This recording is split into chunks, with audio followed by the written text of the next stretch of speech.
ಆಗಿ ಅಣ್ಣ ಈ ತರದ್ದು ಒಂದು ಸಿನಿಮಾ ಬಂದಿದೆ ಮಾಡ್ಲಾ, ಯಾವ ತರ ಮಾಡ್ಬೋದು, ಝೀರೋ ಇಂದ ನನ್ನ ಗೈಡ್ ಮಾಡ್ತಾ ಹೋದ್ರು. ಏನ್ ಕೇಳಿದ್ರು ಮಾಡ್ಕೊಡೋರು. ಹೌದನ್ ಚೆನ್ನಾಗಿ ಇವತ್ತು ಮಾಡ್ಕೊಡ್ಬೇಕಾ, ಓಕೆ ಡನ್. ಕ್ರೌಡ್ ಯಾವ ಲೆವೆಲ್ ಅಲ್ಲಿ ಕ್ರೌಡ್ ಇತ್ತು ಅಂದ್ರೆ ಅವತ್ತು ಒಳಗಡೆ ಹೋಗೋದೇ ಕಷ್ಟ, ಅಂತದ್ರಲ್ಲಿ ನಿಲ್ಲಿಸ್ಕೊಂಡು ತುಂಬಾ ಚೆನ್ನಾಗಿರ್ತಾರೆ. ಒಂದ್ ಮಗು ತರ ಅವರು.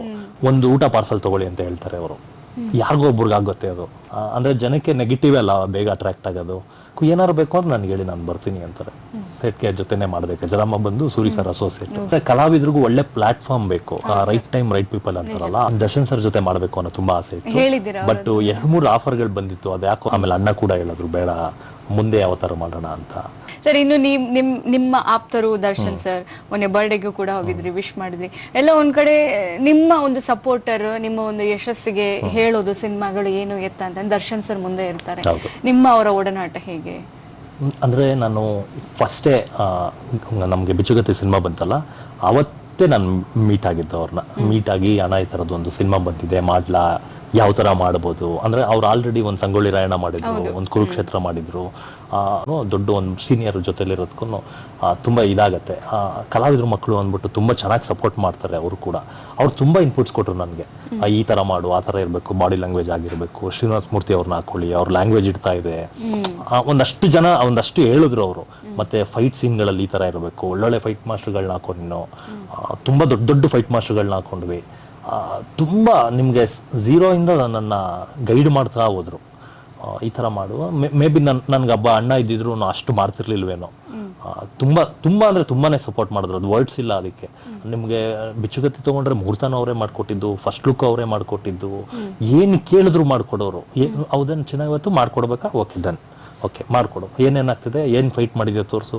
ಆ ಹುಲಿ ಜೊತೆ ಒಂದು ಎಪಿಸೋಡ್ ಬರುತ್ತೆ, ಆ CG ಎಲ್ಲ ಆದ್ಮೇಲೆ ತಗೊಂಡು ತುಂಬಾ ಚೆನ್ನಾಗಿ ಬಂದಿದೆ, ಫೈಟ್ ಚೆನ್ನಾಗಿ ಮಾಡಿದ್ಯಾ ಅಂದ್ರೆ ಪ್ರತಿ ಹಂತದಲ್ಲೂ.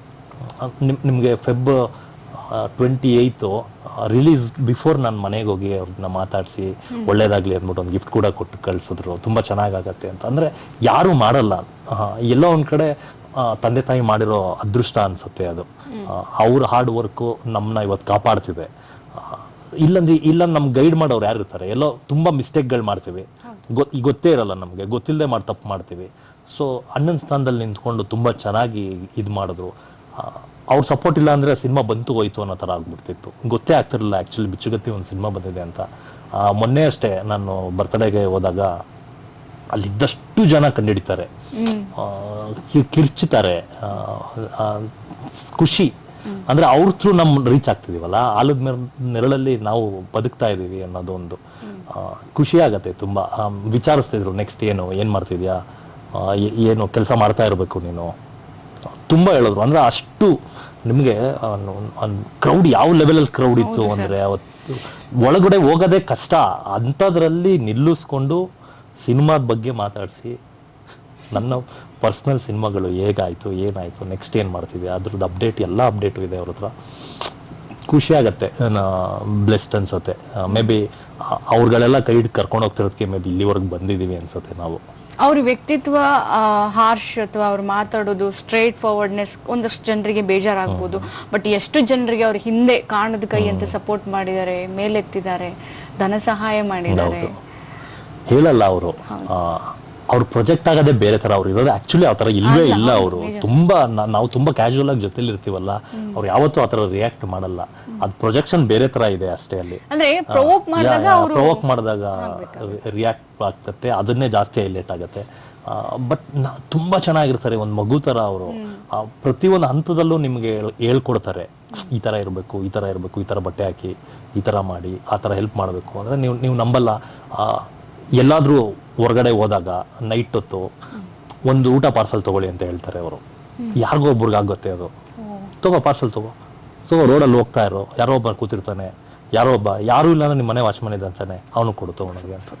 ಇದನ್ನ ನಮ್ಗೆ ಒಂದು 4-5 years ಬ್ಯಾಕ್ ಹೇಳಿರೋದು. ನಾವ್ ಇವತ್ತಿಗೂ ಮಾಡ್ತೀವಿ ಅದನ್ನ. ಅದ್ ನೋಡಿ, ಅದೆಲ್ಲ ಒಳ್ಳೆತನ ಗೊತ್ತೇ ಆಗಲ್ಲ. ಅಂದ್ರೆ ಜನಕ್ಕೆ ನೆಗೆಟಿವ್ ಅಲ್ಲ ಬೇಗ ಅಟ್ರಾಕ್ಟ್ ಆಗೋದು. ತುಂಬಾ ಆ ತರದ್ದು. ನಾನು ಜಸ್ಟ್ ಒಂದ್ ಪಾಯಿಂಟ್ ಅಷ್ಟೇ ನಿಮ್ಗೆ ಹೇಳಿದ್ದು. ಆ ತರ ಸಿಕ್ಕಾಪಟ್ಟೆ ಇದೆ. ಅನಿಮಲ್ ಕ್ರೇಜ್ಗಳನ್ನ ಸ್ಟಾರ್ಟ್ ಮಾಡಿಸಿದ್ದೆ ಅವರು, ಕಾರ್ ಕ್ರೇಜ್ ಸ್ಟಾರ್ಟ್ ಮಾಡಿಸಿದ್ದೆ ಅವರು, ಫೋಟೋಗ್ರಫಿ ಸ್ಟಾರ್ಟ್ ಮಾಡಿಸಿದ್ದೆ ಅವರು. ಅಂದ್ರೆ ತುಂಬಾ ವಿಚಾರದಲ್ಲಿ ಜೊತೆಲಿರೋರ್ನ ಗೈಡ್ ಮಾಡ್ತಾರೆ. ಈ ಥರ ಮಾಡಬೇಕು, ಈ ಥರ ಮಾಡಿ, ಸಿನಿಮಾಗೂ ಅಷ್ಟೇ ಯಾವ ಥರ ಪಬ್ಲಿಸಿಟಿ ಮಾಡಬೇಕು, ಏನಾರು ಬೇಕು ಅಂದ್ರೆ ನನಗೆ ಹೇಳಿ ನಾನು ಬರ್ತೀನಿ ಅಂತಾರೆ. ಖುಷಿ ಆಗತ್ತೆ. ಒಳ್ಳೆತನನೂ ಪ್ರಮೋಟ್ ಆಗಬೇಕಲ್ಲ.